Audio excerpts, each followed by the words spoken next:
कुछ देर पहले खबर आई कि चीन के जो कुछ ऐप 5 साल पहले भारत सरकार की ओर से ब्लॉक किए गए थे, बंद किए गए थे, वो अचानक से वेबसाइट उनकी खुलने लगी। डेस्कटॉप पर खास तौर पर वो सारे ऐप खुलने लगे। इसकी तमाम जगह खबरें आई। तो गवर्नमेंट सोर्सेज की ओर से भी इसका जवाब आया, कांग्रेस की भी प्रतिक्रिया आई है। लेकिन सबसे पहले आपको बताते हैं उन ऐप के बारे में, कौन-कौन सी वो ऐप हैं जो अब यहाँ दिखने लगी हैं। पहला नाम उसमें टिकटॉक का है और कौन-कौन सी ऐप हैं शिवानी? टिकटॉक, अली एक्सप्रेस हुँ, और शीन जैसी हुँ, शीन एक क्लोथिंग ब्रांड है और हुँ, अली एक्सप्रेस से प्रोडक्ट्स की शॉपिंग होती है। ये हुँ, सब की वेबसाइट्स हमें दिख रही हैं, लेकिन हुँ। ना आप इसमें शॉपिंग कर सकते हैं, ना कोई और टैब इसमें खुल रहा है अभी फ़िलहाल। बस उनका एक पेज दिख रहा है, वेबसाइट पे हम जब चेक कर रहे हैं तो एक पेज दिख रहा है। तो ये कितनी वेबसाइट को बैन किया गया था साल 20 में। 2020 में?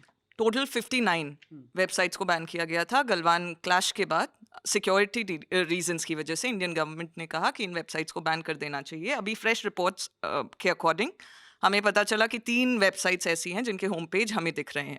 बिल्कुल। तो क्या इनके ऐप भी यहाँ पर दिख रहे हैं? ख़ास तौर पर टिकटॉक की खूब चर्चा हो रही है सोशल मीडिया से लेकर हर जगह। मैंने कोशिश की, कोई भी ऐप डाउनलोड नहीं हो पा रहा है। हुँ। वेबसाइट में होम पेज खुल रहे हैं बस, और ऐप्स डाउनलोडेबल नहीं हैं अभी। बिल्कुल, तो कुल मिला के जो ऐप स्टोर है, चाहे वो प्ले स्टोर है, यहाँ पर वो ऐप अवेलेबल नहीं है। आप जब वहाँ पर इन ऐप्स को डाउनलोड करने की कोशिश कर रहे हैं, तो वहाँ पर दिखा रहे हैं कि ऐप नॉट फाउंड और ये ऐप यहाँ पर अवेलेबल नहीं है। लेकिन इन सब के बीच में जो सरकार के सोर्सेज़ हैं, उनका कहना है कि जो स्टेटस 5 साल पहले था, यानी जब 59 ऐप्स बैन किए गए थे, 59 ऐप बैन किए गए थे, गलवान झड़प के बाद, वो स्टेटस आज भी वैसे का वैसा ही है, कोई इसमें परिवर्तन नहीं हुआ है। मीडिया की ओर से जो खबरें आ रही हैं उसको लेकर गवर्नमेंट सोर्सेज़ की ओर से ये इंडिया टुडे का जो इनपुट है वो हम आपके साथ शेयर कर रहे हैं।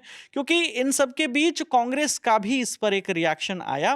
कांग्रेस ने सरकार को घेरने की कोशिश की, जैसे ही खबरें सामने आई कि टिकटॉक जैसे कई ऐप्स जिनको बैन किया गया था सरकार की ओर से और वो अचानक उनकी वेबसाइट्स यहाँ पर चलने लगी हैं। तो यहाँ पर कांग्रेस ने अपने ऑफिशियल हैंडल से लिखा कि चीन से झड़प में हमारे 20 सैनिक शहीद हुए थे और अब यहाँ पर उनके ऐप जो हैं वो यहाँ पर खुल रहे हैं। स्क्रीन पर आपको ये उनका ट्वीट दिख रहा है कि किस तरीके से यहाँ पर टिकटॉक को लेकर अब राजनीति भी हो रही है। हालांकि सरकार की ओर से इस पर कोई आधिकारिक अभी प्रतिक्रिया नहीं आई है।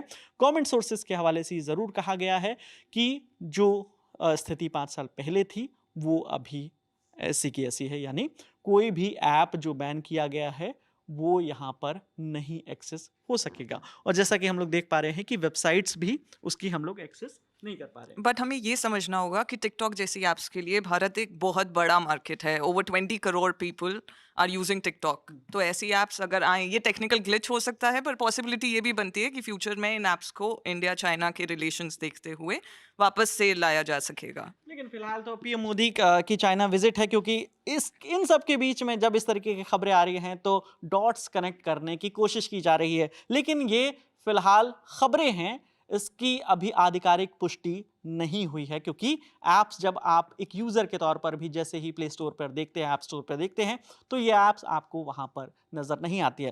फिलहाल इस पर इंतज़ार है सरकार की ओर से क्या प्रतिक्रिया आती है। जो अश्विनी वैष्णव हैं, मिनिस्टर हैं, वो सरकार के जो प्रवक्ता हैं, उनकी ओर से क्या प्रतिक्रिया आती है, उसका भी इंतज़ार रहेगा। जो भी अपडेट आएगी, हम आपके साथ शेयर करेंगे। इस बातचीत में मेरे साथ हमारी साथी शिवानी डालाकोटी थी, मेरा नाम विकास वर्मा है। कैमरे के पीछे विजय हैं, देखते रहिए दिल लल्लन टॉप। शुक्रिया।